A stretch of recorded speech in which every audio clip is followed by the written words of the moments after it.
Now, what is the buoyant force? I again explain. The upward force acting on the objects in a water or other fluid or gas is called buoyant force. Here, what happened in this example? There are two force acting on the same objects. Here, the bottle which is filled with the water is surrounded by the water particles. Okay, and here what happened? The one force, that is the gravitational force which is act on the bottle in the downward direction, is get balanced by which force? By the force which is acting by the water particles on that body. But this force which is acting on the bottle but is in the opposite direction. Okay, so this force which is directed in the opposite as compared with the gravitational force, so such force is called buoyant force. Okay, so upward force acting on the objects in a water or other fluid means here buoyant force is related to the fluid, either it may be gas or liquid. So here what happen? The objects which is placed in the fluid, either it may be gas or liquid, so on that object the force which is acting in the upward direction, this upward direction force is called buoyant force. Okay, I again explain what is the buoyant force. The force which is acting in upward direction on the objects which is placed in the, which is present in the water or other fluid like a glass, is called buoyant force and it is represented by the Fv. Okay, so here we study about what is the buoyant force. Okay, so here we see the next question, that is while pulling, here use your brain power, this point also get reduced from your textbook. See here I mark this point, use your brain power and try this whole the activity will get reduced. First, that is this question, use your brain power, and then second, try this, take the piece of thin aluminium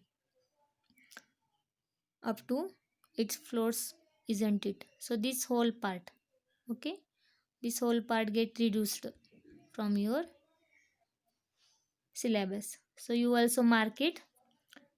We move our next point, that is an iron nail from this. Okay, an iron nail sinks in water, but why does the massive steel? If we see the another examples in our day-to-day life for the buoyant, related to the buoyant force. Okay, here first example is if we compare the an iron nail sink in the water, but why does the massive steel ship float on it? So when an object is dipped in a liquid, a buoyant force act on it, and hence it appears that a weight of the object is reduced. So how can we study this? So by using this image you understood very well. So here if we see when we keep the iron nail in the water, then what happened? This iron nail gets sink inside the uh, water to the bottom. Okay, but when we see the massive steel ship, massive means the ship which is having large weight, the weight of the ship is larger, okay, than the iron nail. So if you see the weight of both the objects, that is the iron nail and the massive steel ship, as we compared both of these, the iron nail have small weight as compared to the steel ship, but it gets sink into the water, but steel ship doesn't get sink into the water, instead of this it float on it. So why this is happen? So why this is happen? So I explain here, because of when an object is dipped in the liquid, a buoyant force act on it. When this object is dipped, see here, if we place the any metal dish, okay, like this is we kept on this water, but it does not sink. Okay, here it float on this water. Why this object is float on water? Because on that objects the buoyant force is applied in that direction, okay, in upward direction. So here what happened? The gravitational force is less as compared with this buoyant force. So here buoyant force is more. Due to this dish cannot get sink inside the water. It get float on the water surface due to this buoyant force, that is the Fv. Okay. So this is the reason due to which the iron nail doesn't get float on the water. It gets sink into the water, and the massive ship, steel ship get float on the water due to the buoyant force act on it is a larger. So hence it appears that the weight of the object is reduced. Here what happened? Due to this buoyant force, weight of the object get reduced. Okay, means here, as we compare the weight of the object and magnitude of the buoyant force, the magnitude of buoyant force is maximum, and due to this weight get reduced, and due to less weight this object get float on this water surface or the fluid surface. Okay, so here we see another example, that is, it is become easier to swim in the sea water than in the fresh water. If we compare the swimming for the sea water and the fresh water, so what happen in this, we can easily swim in the sea water, but there is a high energy required for swimming in the fresh water. So why this has happened? Because the density of sea water is higher than the density of fresh water. Density means the particles of the waters having high weight for the sea water, and for the fresh water weight of the fresh water is less as compared to, sorry, density of seawater is higher than the density of the fresh water. If we see, due to the salt dissolved in the seawater, why the density of the seawater is high? Because salt particles is dissolved in the seawater, and due to this the taste of the seawater is the salty. So here seawater contains salty particles, it is salty. And also we see the experiment like this, if we keep the lemon into the uh, glass filled with water, then what happen? This lemon gets sink into the this water. Okay, but when we add some salts, 2 spoon of salt in it, in this water, then what happen? See here in the last image, if we kept the lemon inside the water, it gets sink, it is the fresh water. But when we add the 2 spoon of the salt, okay, 2 spoon of the salt, then what happen? This lemon get sink inside this water. Why? Sorry, not sink, due to this what happen? When we add the salt in this water, this lemon get float on the water surface. So why this is happen? When we stir in 2 spoon of the salt in the water, this salty water, in the salty water buoyant force exceed the gravitational force. So in this example what happen? When we take the fresh water, okay, as like this, and keep the lemon in this water, then what happen? This lemon gets sink. But when we add the 2 spoon of salt and stir this water, then what happen?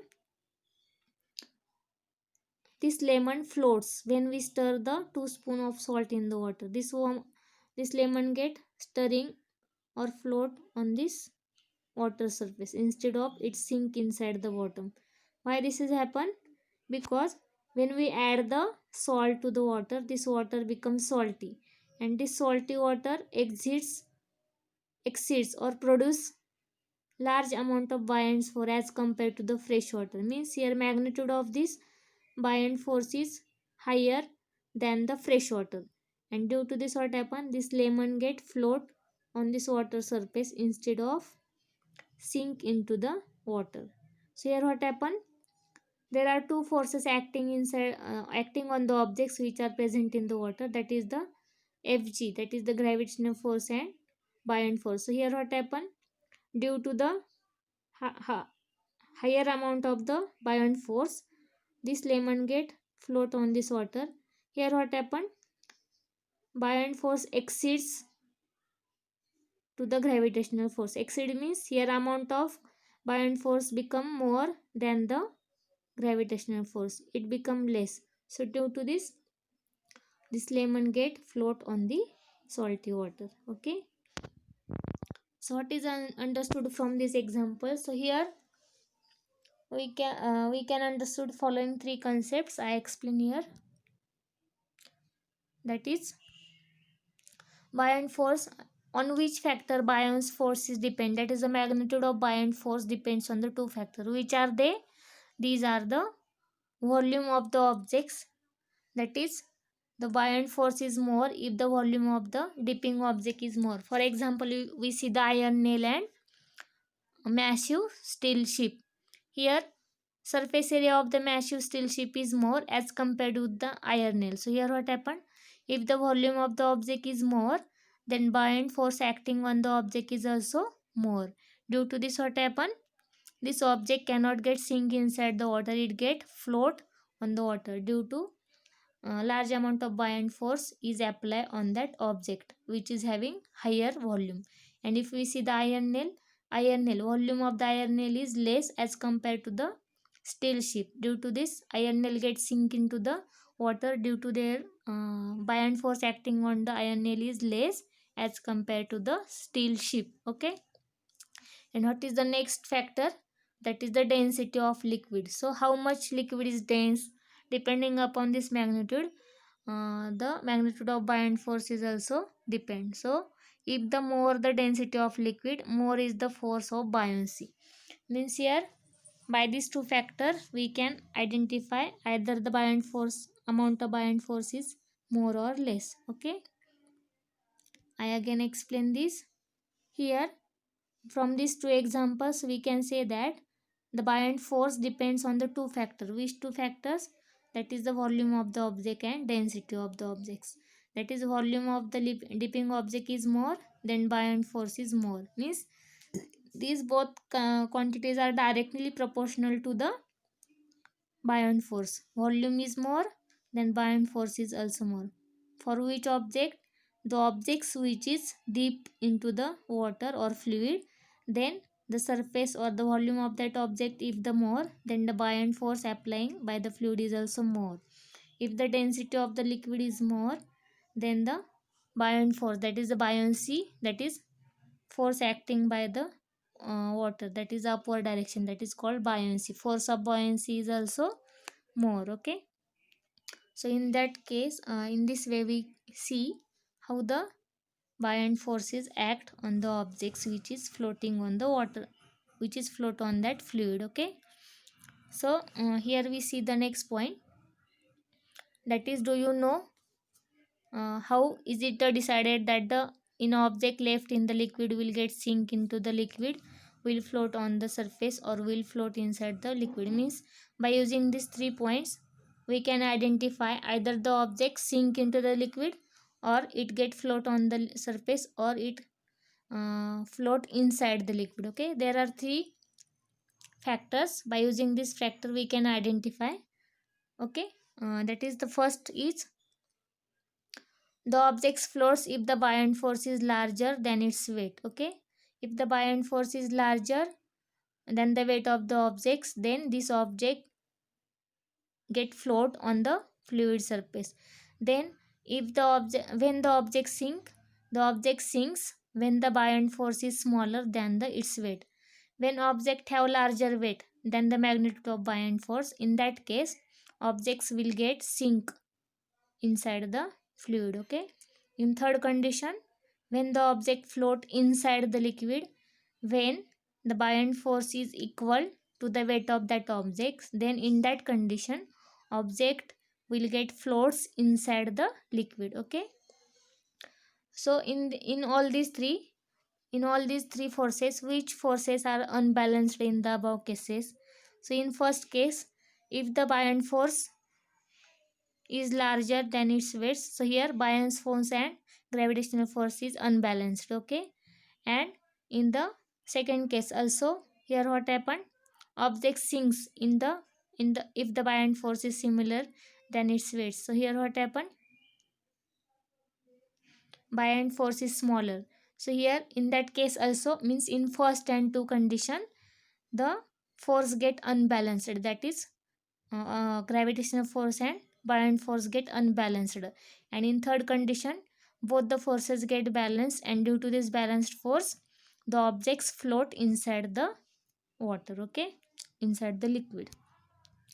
So here we complete what is the buoyant force and which factors are affect on this buoyant force. Okay,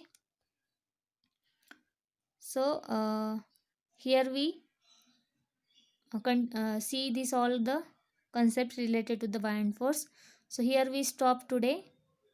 We will continue the next point in the next lecture. Okay.